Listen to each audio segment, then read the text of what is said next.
जब हमें मारक की दशा चलती है, चलेगी ही सही, कहीं ना कहीं जीवन काल है तो मारक की दशा भी आएगी, साढ़े साती भी आएगी, ढैया भी आएगी, पाप ग्रहों की दशाएं भी आएगी, नीच की दशा भी आएगी।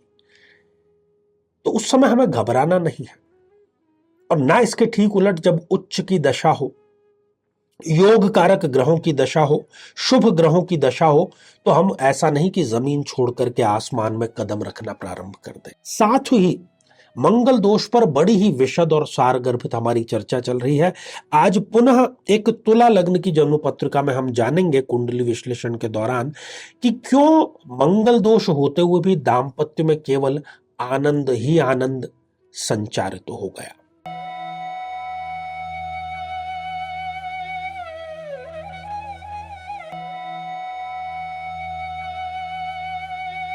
साथियों, एक बार एक महान संत गंगा किनारे अपना प्रवचन का कार्यक्रम कर रहे थे। शिष्यों में ज्ञान की वर्षा कर रहे थे।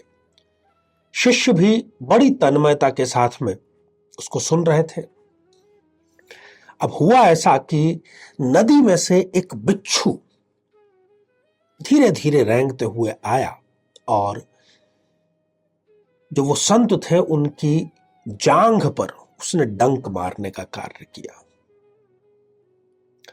संत ने देखा कि बिच्छू यहां आ पहुंचा है, कष्ट उसने पहुंचाया है, फिर भी उसको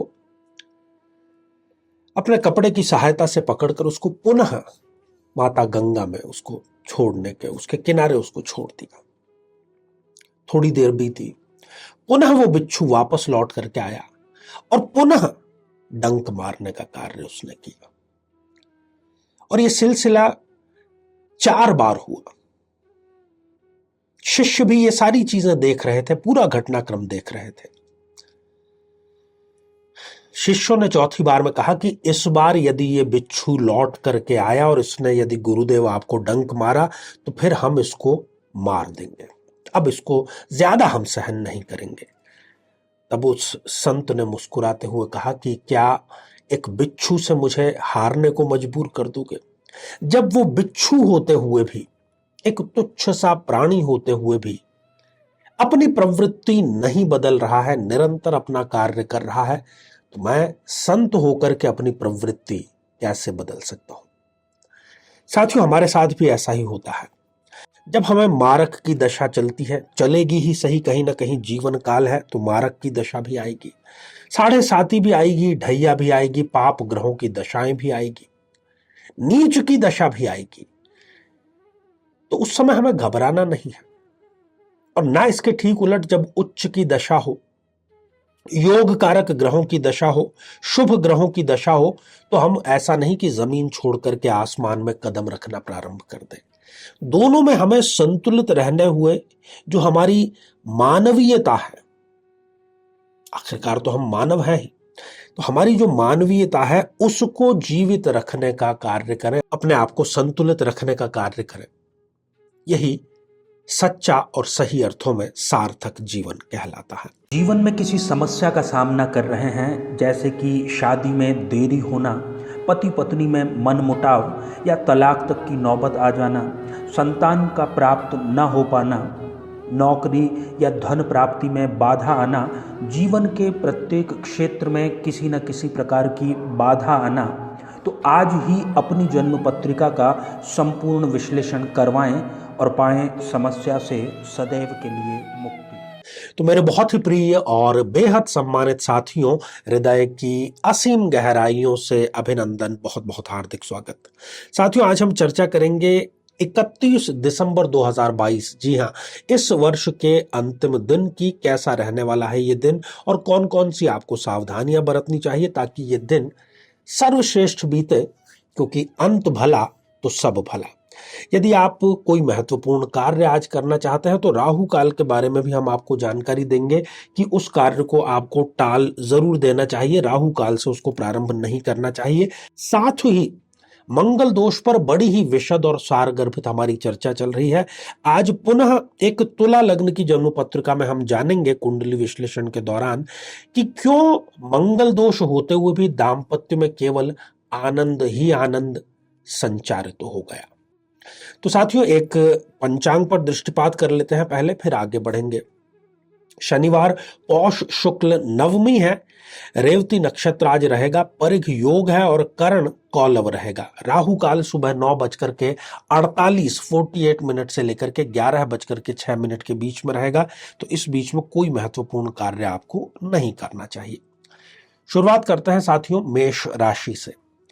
यदि आपको गलतफहमी वाकई में दूर करनी है तो आप कुछ बोलें, क्योंकि बिना बोले सामने वाले को कुछ भी समझ में नहीं आएगा और गलतफहमी घटने की बजाय बढ़ने का ही कार्य करेगी। आज किसी बीमार मित्र से आप मिलने के लिए जा सकते हैं, उसकी तीमारदारी का आपको अवसर मिल सकता है और संध्या काल के पश्चात आप अपने परिजनों के साथ में क्वालिटी टाइम, आनंदमय समय जिसको कहते हैं, वो जरूर आप व्यतीत करेंगे।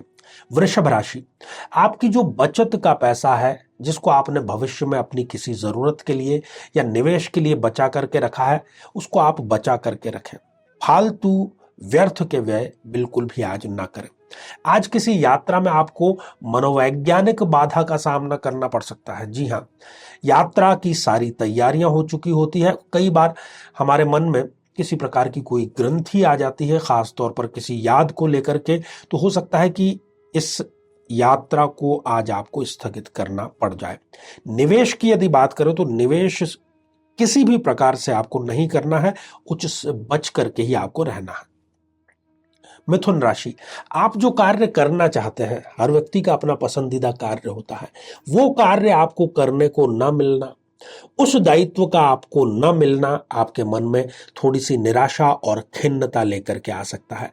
हालांकि ये जो जाता हुआ वर्ष है, इसका जब आप विश्लेषण करेंगे तो आपको बहुत दूर की एक दृष्टि, जिसको हम दूरदर्शी दृष्टि कहते हैं, और दिशा जो है वो आपको ये साल दिखा करके अवश्य जाएगा। काम को टालना आज बिल्कुल भी नहीं चाहिए, क्योंकि आज का टाला गया काम आपको किसी गंभीर संकट में डाल सकता है। कर्क राशि, आज वित्तीय मामलों में, पैसों के लेन देन के मामलों में आपको अतिरिक्त सावधानी बरतनी चाहिए। यात्रा किसी प्रकार की जो स्थगित हो जाएगी, प्रोग्राम किसी प्रकार का बदल जाएगा या टल जाएगा, इससे आपको तनाव की स्थिति का भी सामना करना पड़ सकता है। दाम्पत्य जीवन में जो प्रेम है उसका दौर पुनः आज से प्रारंभ हो रहा है आपके लिए। साथियों इसी बीच में जो पहला कमेंट है ये भारती ठाकुर इस आईडी से आया है और आपने लिखा है बहुत ही अच्छा। भारती जी, इस कमेंट के लिए आपका बहुत बहुत शुक्रिया, धन्यवाद, साधुवाद। और हमारा प्रयास यही रहता है कि हम कार्यक्रम को कैसे दिन प्रतिदिन और अधिक बेहतर बनाएं। साथियों बात सिंह राशि की करते हैं। आज आपको भावनात्मक निर्णय लेने चाहिए। जी हाँ, आमतौर पर भावनात्मक निर्णय गलत साबित होते हैं, घाटे के साबित होते हैं, परंतु आज लिया गया भावनात्मक निर्णय आपके लिए लाभ का सौदा साबित होगा। कार्यालय में भी आपको नई जिम्मेदारी आज जरूर मिलेगी। हालांकि जो ये पति पत्नी के बीच का रिलेशन है सिंह राशि के लिए, वैसे भी ये थोड़ा सा हमेशा खटास का विषय ही रहता है। ऑफिस के कार्य को घर लाने के कारण हो सकता है कि आपकी अपने श्रीमती जी से बहस हो जाए। कन्या राशि, चाहे जो भी हो, चाहे परिवार आपकी कितनी ही मुखालफत करे, आप अपने परिवार के लिए सहज रहें, सकारात्मक रहें। हर एक रूप में आपको सभी का सहयोग मिलेगा, चाहे मित्रगण हो, रिश्तेदार हो, दोस्त हो, पड़ोसी हो, आज सभी का सहयोग आपको मिलने वाला है। व्यापार को विस्तारित करने की, बढ़ाने की यदि योजना आज के लिए है तो वो योजना आपको टाल अवश्य देनी चाहिए। तुला राशि, संतान से संबंधित किसी प्रकार की खुशखबरी आपको जरूर मिलेगी। समारोह में आज आप हिस्सा जरूर लेंगे और किसी जरूरतमंद व्यक्ति की मदद करके दिल को आपके बहुत अच्छा महसूस होगा। वृश्चिक राशि, साथियों आज आपको अपने परिवार का पूरा सहयोग मिलेगा। पैसों को लेकर के बहुत सावधानी बरतने की आवश्यकता है। उधार आज बिल्कुल भी ना दें, क्योंकि उसके डूबने की पूरी संभावना है। आपके स्वास्थ्य में किसी प्रकार की गड़बड़ है तो उसमें सुधार आज आपको अवश्य देखने को मिलेगा।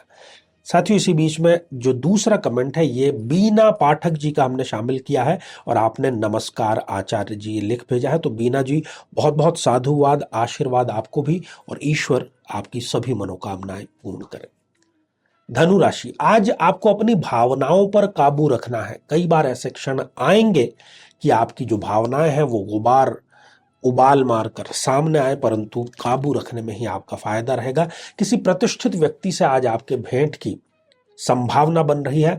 अनजान लोगों का भी आज आपको सहयोग जरूर मिलेगा। मकर राशि, बुजुर्गों की सलाह से कार्य करेंगे तो उसमें आज आपको सफलता अवश्य मिलेगी। आर्थिक समस्या का समाधान भी आज जरूर निकल जाएगा और रुका हुआ धन भी बड़ी आसानी से आज आपको पुनः प्राप्त हो जाएगा। कुंभ राशि, साथियों बाकी सबकी तो ठीक है, परंतु आपका कोई एक कॉम्पिटिटर, कोई एक प्रतिस्पर्धी आपके लिए बाधा का कार्य, अवरोधक का कार्य बनेगा। मौसमी बीमारियों से आप अपने आप को सुरक्षित रखें और बच्चों को आज यदि कोई रिजल्ट आने वाला है, अध्ययन में है, तो सफलता उनको आज अवश्य मिलेगी। मीन राशि, किसी भी प्रकार के विवाद से आपको स्वयं को दूर रखना चाहिए। किसी प्रियजन से आपकी भेंट भी अवश्य होगी जो कि बहुत ही सौहार्दपूर्ण रहेगी। और शिक्षा के क्षेत्र में समय थोड़ा सा प्रतिकूल है। रिजल्ट यदि कोई है तो वो आपके प्रतिकूल अर्थात विपरीत आ सकता है। साथियों अगला कमेंट मीना जोशी जी ने लिखा है और आपने लिखा है कि आचार्य श्री जय महादेव कोटि कोटि प्रणाम, और ये आपने सूरत गुजरात से लिखा है। तो मीना जी बहुत बहुत शुक्रिया इस कमेंट के लिए, और महादेव आपकी सभी मनोकामनाएं पूर्ण करें और इसी प्रकार से आप कार्यक्रम को सराहते रहें।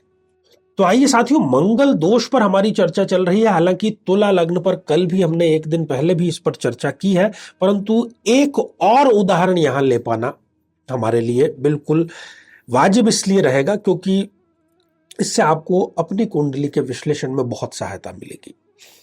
आइए साथियों, एक तुला लग्न की जन्म पत्रिका पर पहले आप दृष्टिपात करें और 3 स्थितियां यहां पर निर्मित हो रही है।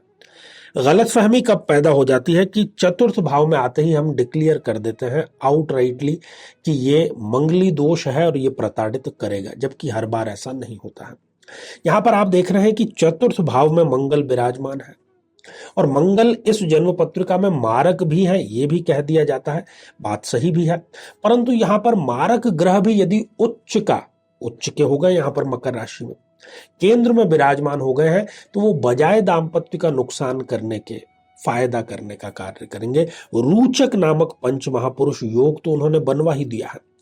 दूसरी स्थिति आप दृष्टिपात करिए कि बुध देव पंचम भाव में विराजमान है और बुध भी इस जन्म पत्रिका में एक योग कारक ग्रह है। चंद्रमा और शुक्र की युति सप्तम भाव में दाम्पत्य जीवन के भाव में बहुत ही सुंदर जीवन साथी इनको मिलता है, बहुत ही सुंदर व्यवहार भी करने वाला मिलता है, और ये दोनों ग्रह भी योग कारक होकर के सप्तम भाव में विराजमान है। तो मंगली होते हुए भी मंगल ने चतुर्थ भाव में बैठ करके रोचक योग का निर्माण करा करके सप्तम भाव पर दृष्टिपात किया। थोड़ी सी देरी जरूर की विवाह में, 28-29 वर्ष की ये कन्या हो गई थी, परंतु विवाह होते ही ये जिस घर में गई वहां पर बड़ा वाहन इनके लिए तैयार था, बड़ा घर इनका इंतजार कर रहा था। दोनों कार्य मंगल ने करके दे दिए। बुध पंचम भाव में बैठ करके योग कारक है, तो ये घर बैठने वाली नहीं थी।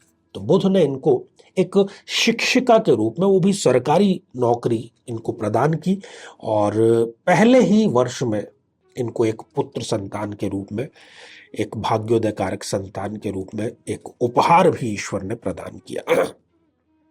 चंद्र और शुक्र की युति सप्तम भाव में, दोनों ही योग कारक है। इस जन्म पत्रिका में प्रेम करने वाला पति मिला है। शुक्र और चंद्रमा दोनों ही प्रेम के कारक होते हैं। शुक्र लग्नेश होकर के अपने ही घर को देख रहा है, तो विवाह के आज 10 वर्ष पूर्ण होने के बावजूद भी इनके स्वयं का ये कथन है कि मुझे लगता ही नहीं कि ये मेरे पति हैं, मुझे तो लगता है कि हमारा अफेयर चल रहा है, हमारे तो अभी शादी होना बाकी है। इतना प्रेम इनके पतिदेव इनसे करते हैं 10 वर्ष बीत जाने के बावजूद भी। तो केवल मंगल दोष 1, 4, 7, 8, 12 में मंगल के विराजमान होने से नहीं होता। बार बार मैं आपको कहता हूं कि योग कारक ग्रह भी यदि खराब प्लेसमेंट पर चला जाए तब फिर वो अपनी दशांतर दशा में नेगेटिव परिणाम देता है, और इसके ठीक उलट मारक ग्रह भी यदि अच्छी स्थिति में है तो वो अपनी दशा अंतरदशा में श्रेष्ठ परिणाम प्रदान करता है। तो इस प्रकार से हमने आज एक मंगल दोष को लेकर के गलतफहमी आपकी जरूर निश्चित रूप से दूर की होगी, और इसी मंगल कामना के साथ में कि आप सभी स्वस्थ, समृद्ध और शांतिपूर्वक जीवन व्यतीत करें। नमस्कार।